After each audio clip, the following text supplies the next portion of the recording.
दिनांक 14/11/2024 रोजी नेवासे येथे सभेमध्ये भाषण करत असताना काही चुकीचे शब्द माझ्याकडून अनावधानाने गेलेले असले तरी त्यामागे कोणाची भावना दुखावण्याचा हेतू किंवा कुठल्या संघटनेवर टीका करण्याचा हेतू हा मुळीच नव्हता।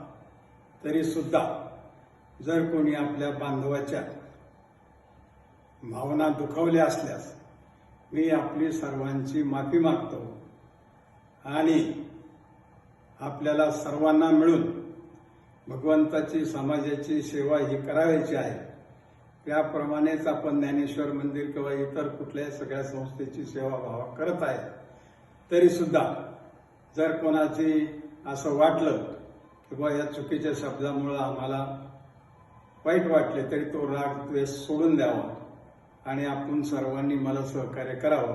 पुनश्च एकदा मी अनावधानाने गेलेल्या शब्दाची माफी मागतो, तरी आपण सर्वांनी सहकार्य करावे ही नम्र विनंती।